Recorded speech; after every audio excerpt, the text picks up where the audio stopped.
Good afternoon. It's Wednesday, the 7th of May, 2025, just after 1 o'clock. Welcome to UK Column News. I'm your host, Mike Robinson. Joining me in the studio today is Charles Mallet. Welcome to the programme, Charles. Thank you, Mike. And by video link, we have Vanessa Beeley and Sandy Adams. Now, later in the programme, we're going to be covering Israeli cyber attacks on Western nations, the latest David Attenborough caper, and Middle East and WorldCoin. But we're going to begin with Iran terror on British streets. Or is it, Charles? That is a very, very good question. If we were to pay attention only to the BBC, I think we'd come away with one singular point of view. Now, coincident with the preparations for the VE Day commemorations this week, police and security services are reported to have foiled a number of so-called terror plots, and the only nation which has been connected with any of this is Iran, in that all the suspects have almost all been described as Iranian.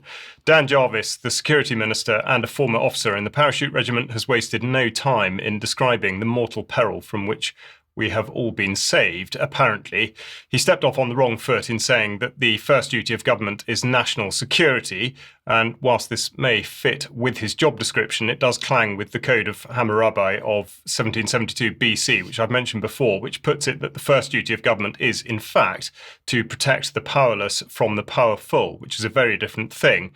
Nonetheless, the point Jarvis wanted to make was not just that we are facing some sort of enhanced state threat, a claim certainly not reinforced by the national threat level, which remains at substantial, but that by and large Iran is responsible. He also points towards early intervention by counter-terror police achieved by counter-state threats powers, as he describes them. And it shouldn't be forgotten that it was he that introduced the foreign interference registration scheme, which he imagines will be adhered to by those that really do have malevolent intent towards the UK. Now, he cited the chief of MI5, Ken McCallum, in saying that in the last year, the number of state threat investigations run by MI5 jumped up by 48%, and went on to say that this statistic is a stark indication of the increased threat. But of course, it's nothing of the sort. Unless he can demonstrate that there has been a correlation in findings, then it's merely a statistic, and more, it reflects the pressure applied in order to find the so-called state threat. This is extremely reminiscent of the lead up to the unlawful intervention in Iraq in 2003. And on that note, the propaganda machine is warming up. The BBC here with a documentary about how dreadful Iran is, seeding in the minds of the young that we should be ready for war with her.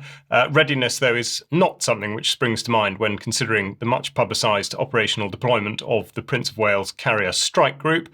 Their Twitter feed reads more like that of a hen party, here bragging that they have made it to the Med, as though that should be considered an achievement for a naval operation.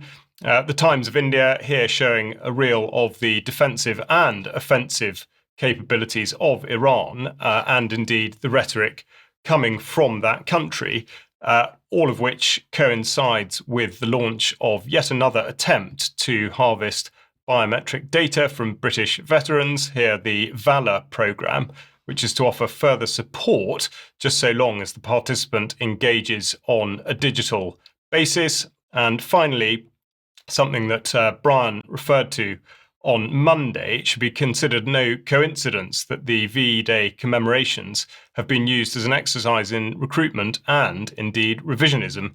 The parade, which stepped off on Monday, shown here in Parliament Square, included a detachment of Ukrainians.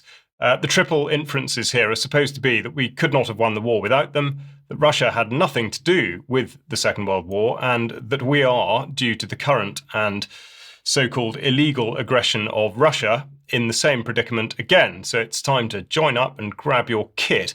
Of the illegal aggression of Israel, though, we must not speak, something which Dan Jarvis attempted to ensure by concluding in his address to the Commons that it is no secret that there is a long-standing pattern of the Iranian intelligence services targeting Jewish and Israeli people internationally. So although the basis of this story seems to be in an attempt by security services to, put it that Iranians have indeed been plotting against the British state, there seem to be many other things that will fall into place as a result of this. I don't know what your thoughts are on this, Mike. Well, I'm interested to get Vanessa's thoughts on this. We were talking about it earlier, and her immediate reaction to me then was exactly what my reaction had been before I was speaking to her, that this is not only reminiscent of Iraq 2003 and the run-up to, but also, allegations of Novichok and Skripal and this kind of thing, Vanessa. Yeah, absolutely. I mean, this is a very poorly put together false flag attempt, in my opinion. And it's worth pointing out, as many people did on social media, why would they bother coming to the UK to attack a synagogue when actually the largest population of Jews is in Iran, after the occupied territories of Palestine, of course. So, I mean, sorry, I shouldn't really mock the whole idea, but it is comedic in many ways.